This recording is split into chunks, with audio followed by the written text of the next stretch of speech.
property despite locked gates and signs that say keep out, and learn something, get evidence that can then be used against somebody in court, whether they can do that or not.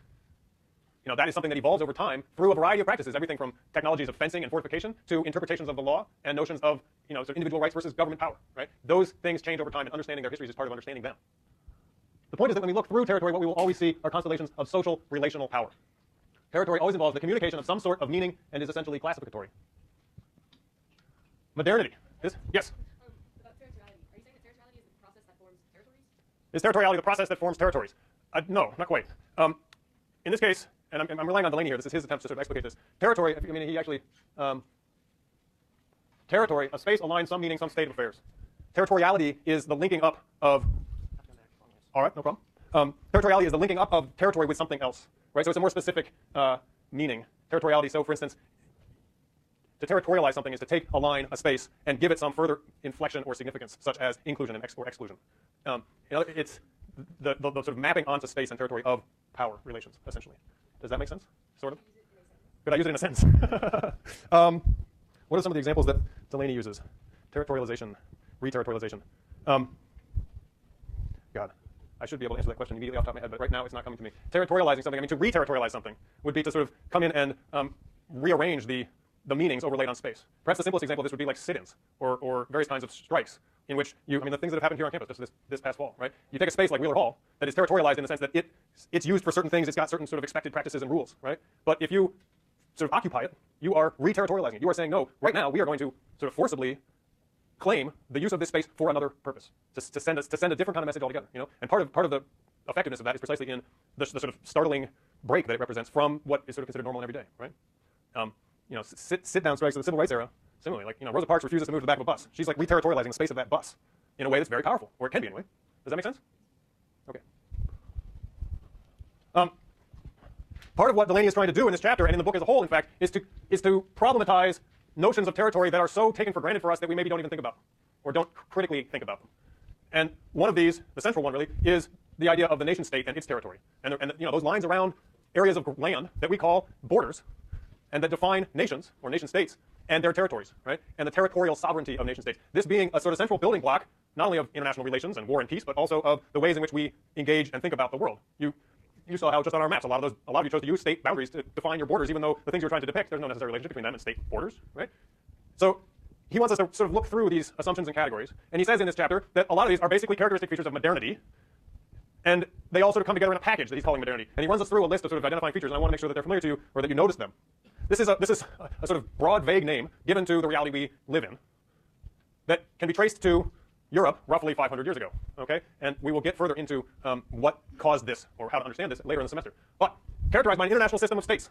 First thing to notice, this has not been around for a long time, this international state system of nation states with sovereign territories. This is a historical phenomenon that's only 500 years old, give or take. So think about that first. For most of human history, there was no such thing as the sort of territorially all-encompassing spatiality of the nation state. Liberal political philosophy and its rivals, capitalist production, distribution, and consumption, particular type of knowledge identified with the natural sciences, a distinctively modern kind of self, the individual, continuous and rapid technological transformations, increased mobility, and spatial fragmentation. The individual, the idea that our notions of self, the idea that each of us has certain features, such as individual rights, inalienable rights, these are also historical phenomena that emerged only, or became prevalent only in the last 500 years, and are characteristic of modernity. And this is going to become a sort of central building block for this kind of territory associated with the nation state.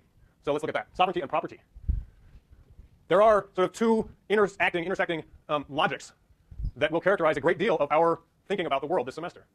And we might gloss them very broadly as political on the one side and economic on the other.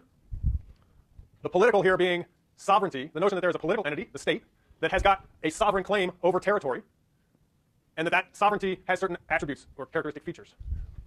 I'm sorry. On the other side, you have an economic logic in which space is parceled into private property. And you have both at the same time operating with certain relationships between the two of them, right? So the U.S. federal government is sovereign over the territory of the United States. That's one way in which that space is organized, and we think of it as political. And within that same space, you also have the parceling up of that territory into private, or at least discrete pieces that are owned as property by individuals, corporations, agencies of government, that kind of thing. Now, if you go back and you read the sort of founding political philosophy, people like John Locke, Thomas Hobbes, there's a certain logic here that connects these two together. And it begins from a premise that the individual, the individual self, the subject, possesses his or her body and his or her property. And the individual grants the state, the nation state, legitimacy, and in exchange, so to speak, the state guarantees the individual's private property in his or her body and his or her property. So it's kind of this grand deal. Imagine this contract of sorts being drawn in which the sovereign agrees to protect you from physical violence, assault on your property, assault on yourself, agrees to sort of maintain the peace, right? And guarantee you your peaceable enjoyment of your own property. And you in turn say, great, I recognize you as the sovereign, and I will obey your laws and so forth in order to secure my enjoyment of my property. This is a classic liberal conception of the legitimacy of the state and the sanctity of property.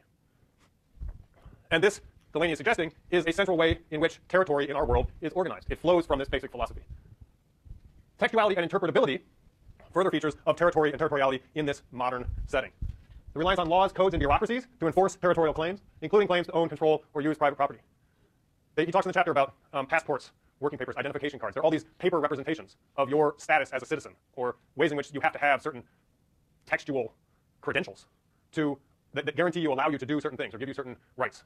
We're also going to find, you're going to see later in the semester, that basically any kind of claim to property, ownership of a piece of land or a factory or a boatload of goods, is going to have a paper representation attached to it, a receipt, an invoice, a bill of sale.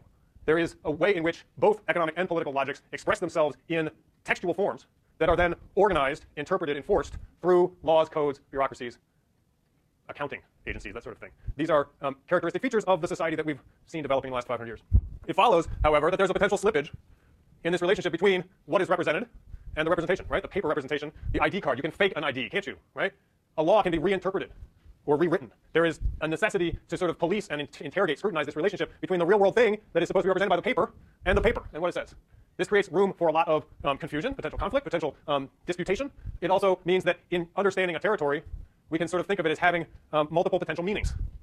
The interpretation of the meaning of territory is actually part of its effectiveness. Part of how it becomes territorialized is in imposing a certain reading of what it means. He uses the example of being able to put up a sign in a restaurant in the 1950s in the United States that said whites only, and having that assertion both understood and obeyed. Right? Somebody else comes along and says, I see your sign, but I'm sitting here anyway, and opens up that meaning for this debate and contestation. And in many ways, if that contestation, if that protest registers with the people all around them, and everyone says, that is actually completely wrong and unjust, the whole situation gets reinterpreted, and the sign no longer means what it used to mean in a lot of ways, right? You see a sign like that today, it would mean something completely different from what it meant 65 years ago. Nearly any modern territory, therefore, is interpretable and potentially open to a range of divergent interpretations. Verticality. Every physical location is positioned within a dense matrix of multiple overlapping territories and territorial configurations. This is just to say that there is no single territoriality at work in a given place. There are likely to be multiple overlapping kinds of territories and territoriality going on in a given place. We might look at this room again, right? On the one hand, you can think of it in terms of who owns it, the state of California or the Regents of the University of California. On the other hand, you can also think of it as being subject to federal law and therefore territorialized in that respect. Certain kinds of actions are going to be the jurisdiction of different entities, whether it's the Regents or the Chancellor or me or the Supreme Court, depending on what's at issue. These are overlapped, and they are all territorialized in ways that are complex and interesting. The meanings of each of these territories and the power relations that these meanings imply are established in relation to the other territories across the heterogeneous levels. We'll get into that later. All right, how are we doing for time? About 8 minutes left. Okay. Who makes maps and why? Let's come back to this question again of who makes maps and why. With all this in mind, right? Maps are representations of spatial relations. And we know that those spatial relations are not only reflective of, but in fact constitutive of, social relations that are power-laden. And it follows that the act of making a map, reading a map, investing authority or credibility in a map, all of those things are themselves also power-laden activities and should be interrogated as such. So let's interrogate this atlas and its own self-presentation for a moment. The National Geographic Society was founded in 1888, we learn in the opening page, to promote the increase and diffusion of geographic knowledge. It's still in there, I believe, in the mission statement of the National Geographic Society, to combat geographic illiteracy. Right? The founders, quote, sensed perhaps that the age of exploration was drawing to a close and that scientific inquiry would replace discovery and conquest. Today, scientists, business people, soldiers, policymakers, and informed citizens of every country on Earth tap geographic knowledge via their computers, laptops, handheld devices, and modern atlases. The book in your hands is a conduit into a complex and nuanced view of the world you are entering. This is more or less a full-on admission that atlases are powerful. Access to this knowledge is caught up in relations of, if not outright power, at least who can do what in the world. And it's also rather shocking that they would assert that this is something that everyone has equal access to. They sort of are implying that everyone in the world round is tapping into geographic knowledge through things like atlases. That's not true, is it? By the end of the paragraph, in time you will take the world itself into your hands to preserve, improve, and make safer and more prosperous. That's my emphasis. Isn't that startling? Isn't that exciting? You're going to take the world into your hands, and you're going to make it better. I trust and hope that that's true. On the other hand, I think it actually implies that these atlases and the power to make maps, use them, know the information that they contain, can also be a power used for other purposes, right? And I find it shocking to think that they would suggest that this is somehow equally distributed. I don't think the people in these pictures are using atlases to tap into geographical information or knowledge, let alone laptops and handheld devices. There is enormous inequality in the access to this kind of knowledge and the power that it can convey. Thank you. And we should be cognizant of that. These are pictures of slums. Next week we will start reading about slums. And I want to sort of emphasize that, well, all right, hang on, slow down. There's still 4 minutes. I'm going to close with a final example and try to circle back. What's the flip side of these slums? There are parts of the world where this is what the space of those neighborhoods looks like. This is one way, anyway, of depicting the territoriality of the reality every day for millions of people around the world. I would suggest that there is a flip side to this, which is one much more familiar to us. And I want to think about it for a second and think about maps at the same time by showing a series of slides depicting obesity rates in the United States. Here we have the map has a nice title. We know what it's about. It's got a legend down here. And we know that some states at that point in time, 1985, were not collecting the data on this. We didn't know. Other states were collecting the data, but these 2 categories were adequate to capture what they were finding. 1992, all but 2 states are now collecting the data, and they've had to add a 3rd category to capture the range of variation in the data. 1999, everyone has the data, and there are now 4 categories. 2002, it's now necessary to have 5 categories, and again, the data are all there. Obviously, there is a lot of infrastructure that goes into even being able to depict this at all, right? The data have to be collected state by state by state by state, everything crunched over time. You only see a pattern if you look at it over time, that kind of thing. There's a lot of potential importance here, right? There's an obesity epidemic. These maps could help depict that. But it still doesn't explain why it happened. And here's a graph. I borrowed these slides, actually, from Fred Kirschman, who's an expert in alternative agriculture. And he suggests that there's some kind of relationship that we should think about exploring between those maps and the rising rate of obesity over time and this, U.S. per capita high fructose corn syrup disappearance, 1967 to 2,000 pounds per year. It's a correlation, right? Nothing but a correlation.